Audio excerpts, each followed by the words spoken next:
3 years of marriage and my husband never touched me, not once, not even on our wedding night.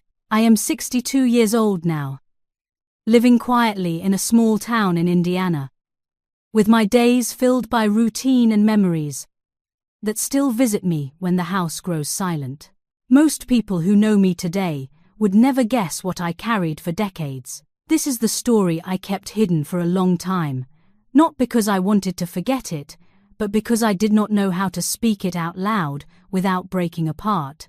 When this story began, I was 24. It was the early 1990s, and I lived in a modest Midwestern town where everyone knew everyone, and privacy existed mostly in theory. I shared a small house with my widowed mother and my younger sister. My father had passed away suddenly a few years earlier, and since then, life had become about survival, faith, and doing what was considered right. I worked as a library assistant at a local public school.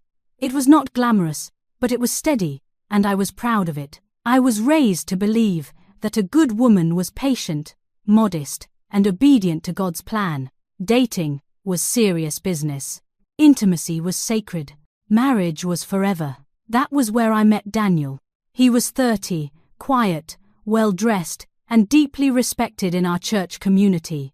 He volunteered regularly, spoke softly, and carried himself with an air of discipline that everyone admired. He worked as a bookkeeping clerk for a regional supply office, lived alone, and was known as a man of strong moral values. When he showed interest in me, my mother said I should thank God for such a blessing. Our courtship was careful and restrained. Daniel never crossed a line. He never touched me beyond a brief kiss or a polite embrace. At the time, I believed this was proof of his character, proof that he respected me, proof that he was the kind of man worth waiting for. 6 months later, he proposed in front of our church congregation. I said yes without hesitation. I believed I was stepping into the life I had been taught to want. Our wedding was simple and beautiful. White flowers, familiar hymns, smiling faces. I remember standing beside him, feeling nervous but hopeful, thinking that everything I had waited for was finally about to begin. That night, when the house fell quiet and the door closed behind us, I waited. Daniel said he was exhausted. He said tomorrow would be better. He kissed my forehead, turned off the light, and lay beside me without touching me. I told myself it was normal. I had no idea that tomorrow would never come. The next morning arrived with sunlight and normal conversation, as if nothing unusual had happened. Daniel woke early, dressed neatly, and spoke about errands and church plans. He kissed my cheek the way one kisses a relative, warm but distant. I told myself again that it was only nerves, that marriage was an adjustment, that patience was part of love. Days turned into weeks. Each night, I waited for a moment that never came. Daniel always found a reason to keep distance. He was tired, his head hurt. Work had been stressful. Sometimes he said nothing at all and simply turned his back to me in bed. I lay beside him listening to his breathing, feeling the heat of his body just inches away, wondering how someone could be so close and so unreachable at the same time. After the first month, I finally asked him if something was wrong. He hesitated before answering, his eyes fixed on the floor, and then said he had a medical issue. Nothing serious, he insisted. Just something personal, something embarrassing. He said the doctor told him it would take time, and that pressure would only make it worse. He asked me to be patient with him, so I was. I did what I had been taught to do. I stayed quiet. I prayed harder. I blamed myself. I told myself that being a good wife meant understanding, even when it hurt. I believed that love meant sacrifice, even if no one had warned me how lonely that sacrifice could be. Outside our bedroom, we looked like a normal newlywed couple. We ate dinner together, talked about work, planned grocery lists, and attended church every Sunday sitting side by side. People smiled at us, complimented us, told me how lucky I was. Inside the bedroom, there was an invisible wall I could not cross. At night, I sometimes reached for him, placing my hand gently on his arm or shoulder. Each time, he stiffened slightly and pulled away, whispering an apology that felt rehearsed. Not tonight. Another day. Soon. Soon became a word I learned to fear. As months passed, doubt crept into places I tried to keep holy. I stood longer in front of the mirror, studying my reflection as if searching for an answer written on my own face. I wondered if my body was wrong, if my voice annoyed him, if my presence repelled him in ways I could not see. I bought new nightgowns I felt embarrassed to wear. I fixed my hair before bed. I tried to laugh more, speak less, be softer, be better. Nothing changed. The silence between us grew heavier than any argument could have been. Silence leaves room for the mind to invent cruelty. Mine became very good at it. I told no one, not my mother, not my sister, not the women at church who spoke openly about marriage and children. I smiled when they asked how married life felt. I said it was good. I said we were happy. Each lie settled into my chest like a stone. By the end of the second month, I had learned how to cry without making a sound. I pressed my face into the pillow at night and begged God quietly to fix whatever was broken in me. I never imagined the truth had nothing to do with me at all. By the third month of marriage, the questions began. They came softly at first, wrapped in smiles and concern. My mother asked if I was eating enough. The women at church asked if I was enjoying married life. A few hinted at how quickly children often followed a wedding, especially when God had blessed the union. I learned how to answer without answering. We are taking our time. We want to enjoy being together first. Everything is fine. Each time I said it, I felt something tighten inside my chest. I had no children to speak of, no secret joy to explain the delay, only a silence I was working hard to protect. My mother grew more curious as the months passed. One afternoon, while we folded laundry together, she asked gently if I might be having trouble conceiving. She suggested doctors, vitamins, prayer circles. I nodded and agreed with whatever she said, because telling her the truth felt impossible. I could not imagine explaining that her daughter was married and yet untouched, sharing a bed with a man who did not want her. At church, the pressure was less gentle. An older woman pulled me aside after service and reminded me that a wife's duty was to keep her husband satisfied so he would not be tempted elsewhere. Her words were meant as guidance, but they cut deeply. I went home that day feeling ashamed of a failure I did not understand. Was I doing something wrong? I tried harder. I dressed more carefully when Daniel came home from work. I cooked his favorite meals. I laughed at his jokes, even when they were not funny. I told myself that if I could just become the kind of woman he wanted, the distance would disappear. But Daniel remained unchanged. He was polite, kind, helpful around the house.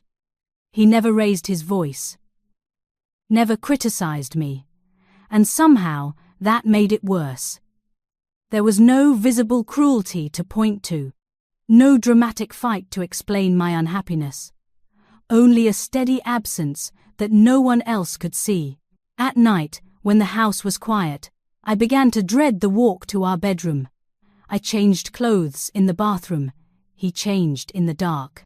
We lay down side by side like strangers, sharing a train compartment, careful not to touch. The loneliness became physical.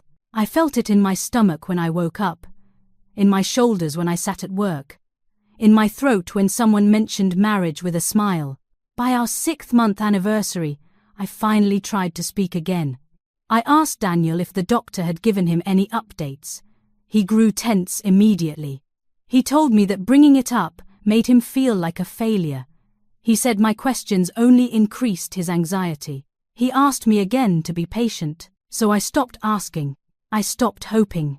I started surviving. By the time our first anniversary approached, I no longer felt like a bride. I felt like a guest in my own marriage, waiting for permission to exist. The first real crack did not come from Daniel. It came from someone who had no reason to protect my illusion. Her name was Linda, a new staff member at the school where I worked. She was older than me, outspoken, and recently divorced. During lunch breaks, she spoke openly about life in a way that made some people uncomfortable. I usually stayed quiet, listening more than talking, careful not to reveal too much about myself. One afternoon, as we sat alone in the break room, she studied me for a long moment and then asked a question so direct it took my breath away. "Are you happy?" I smiled automatically and said yes. The lie came easily by then. She did not smile back. She said nothing for a moment, then asked quietly, "Does your husband touch you?" The room felt suddenly smaller. My face burned. I told her it was none of her business, that she was crossing a line. She apologized, but she did not look embarrassed. "I asked because you do not look like a newly married woman," she said calmly. "You look lonely." That word stayed with me long after the conversation ended. Lonely. A few weeks later, my mother insisted I see a doctor. She believed something must be wrong if I was not pregnant yet. I agreed, just to quiet her worries. I told myself it would be routine, nothing more. The appointment changed everything. The doctor was professional and kind, asking routine questions. When she finished the exam, her expression shifted slightly. She asked how long I had been married. I told her. She hesitated, then said something I was not prepared to hear. "Physically, you have never had marital relations."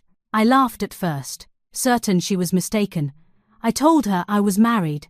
She looked at me with concern, not confusion. "I am telling you what your body tells me," she said gently. "You are still a virgin."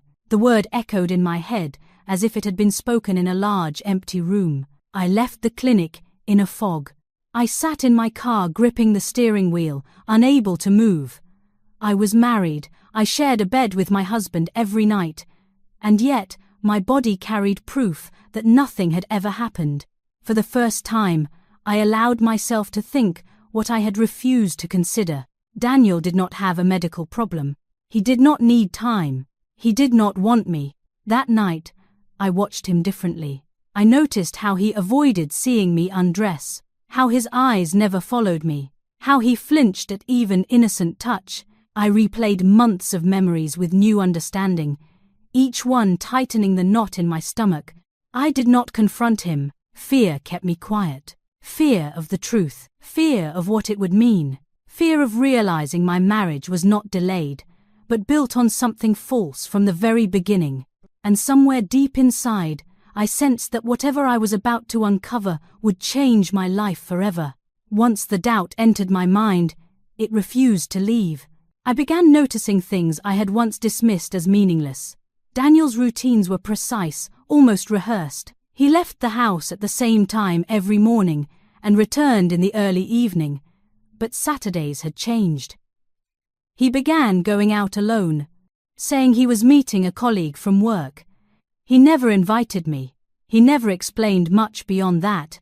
At first, I told myself I was imagining patterns that did not exist. But the absences became regular.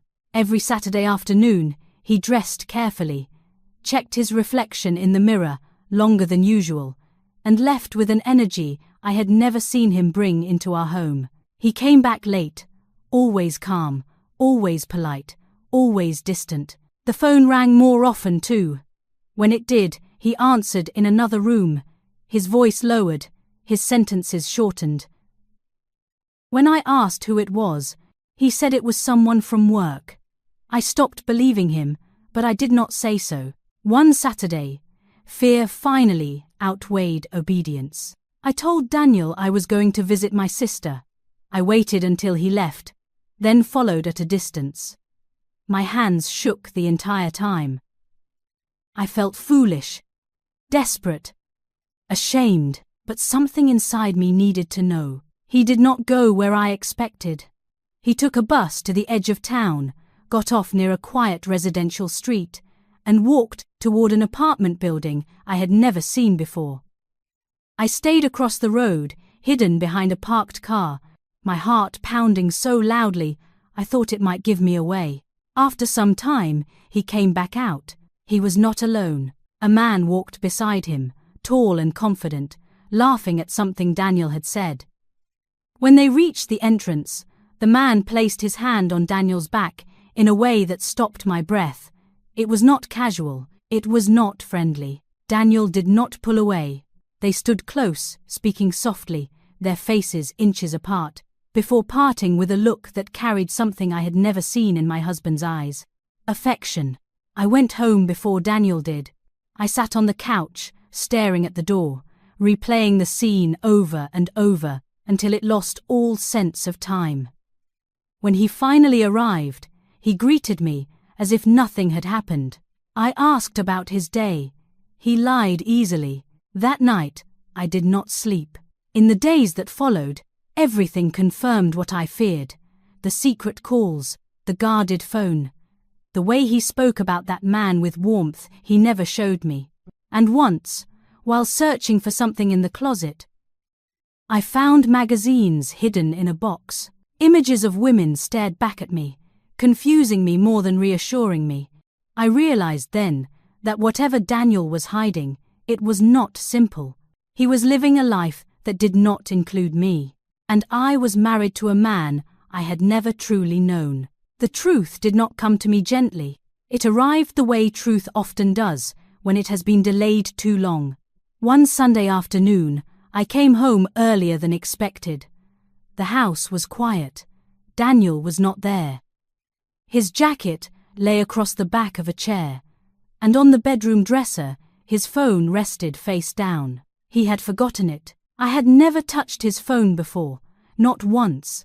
I believed privacy was sacred, even when my own heart was breaking. But that day, something inside me felt tired of being loyal to a silence that was slowly killing me. My hands trembled as I picked it up. There were several unread messages. One name appeared again and again, a man's name, the same one I had seen weeks earlier. I opened the thread. I wish I had not. I wish I had walked away, but once the door to truth opens, it does not close quietly. The messages were not subtle. They were intimate, tender, explicit in ways my marriage had never been. Words about missing each other, about stolen afternoons, about bodies and desire and longing, about plans that had nothing to do with me. I sat down on the edge of the bed because my legs could no longer hold me. This was not an affair with another woman. This was a relationship, a real one. My husband had a full emotional and physical life, just not with me. I read until my vision blurred, until the words stopped making sense. When I finally put the phone down, I felt hollow, not angry yet, not screaming, just empty. When Daniel came home, he noticed immediately that something was wrong. He asked if I was all right. I asked him where he had been. He answered calmly, too calmly. I told him to sit down. When I said his name, he looked up, and in that moment I saw fear in his eyes for the first time since I had known him. I told him I had read the messages. The silence that followed was heavy and final. He did not deny it. He did not raise his voice. He simply closed his eyes and whispered that he was sorry. He told me he had always known, that he had tried to pray it away, that he believed marriage would fix him, that marrying me had seemed like the right thing to do, in a world that gave him no other safe choice. As he spoke, something inside me shattered and rearranged itself at the same time. I was not undesirable. I was not broken. I was not unwanted. I was a cover, a shield, a lie he used to survive. The realization hurt more than rejection ever could, because rejection would have meant he had seen me and turned away. This meant he had never truly seen me at all. When he finished speaking, I told him to leave. There was no screaming, no bargaining, just the quiet end of something that had never truly begun. As the door closed behind him, I sank to the floor and cried for the woman I had been, for the years I had lost, and for the truth that, painful as it was, had finally set me free. The days after Daniel left blurred together into something shapeless and heavy. I did not go to work. I did not answer the phone. I stayed in bed staring at the ceiling, replaying every moment of our marriage with new eyes. Each memory felt altered, tainted by a truth I could no longer escape. The kindness I once treasured now felt like distance. The silence I had defended now felt cruel. I cried until my body ached, and then cried some more when I thought I had nothing left. My mother came to the house on the third day. She knocked, then opened the door when I did not answer. When she saw me, she froze. I must have looked like someone grieving a death, because in a way, I was. She sat beside me and asked where my husband was. For the first time, I told the truth. I told her everything. The untouched marriage, the lies, the other man, the phone, the confession. My voice shook, but I did not stop. When I finished, she did not speak right away. She simply held my hand and prayed quietly, not for answers, but for strength. The news spread quickly after that. In a town like ours, silence never lasts, people whispered. Some looked at me with pity, others with judgment. A few avoided me altogether. I felt exposed and small, as if my private pain had become public property. I stopped attending church. I could not sit in the same pews and pretend my life had not collapsed. Daniel tried to call. I did not answer. Once, he came by the house while my mother was there. He stood in the doorway, looking smaller than I remembered. He said he wanted to talk. I told him there was nothing left to say. The lie was over. Whatever pain remained belonged to me now, and I would carry it alone if I had to. That night, I packed a small bag and went to my mother's house. Leaving that home felt strange. It had been my marriage house, but it had never truly been my home. As I closed the door behind me, I felt grief and relief rise together in my chest. Grief for what I had lost, relief for what I no longer had to endure. The first weeks were the hardest. I questioned everything I believed about myself, about faith, about love. Some nights, anger surged so strong it scared me. Other nights, sadness settled so deep I wondered if I would ever feel whole again. But slowly, something else appeared beneath the pain. Clarity. I began to understand that the problem had never been my worth. It had been someone else's fear, someone else's lie. And for the first time since my wedding day, I felt something close to freedom. Time did not heal me quickly, but it did heal me honestly. The first year after the separation was about survival. I focused on small things. Waking up, going to work, eating meals, even when I had no appetite, breathing through moments when memories hit without warning. I moved back in with my mother for a while, not because I was weak, but because I finally allowed myself to stop pretending I was strong all the time. I changed jobs a year later, taking a position as an administrative assistant at a small community college. It was a new environment, filled with people who did not know my story, who did not look at me with pity or curiosity.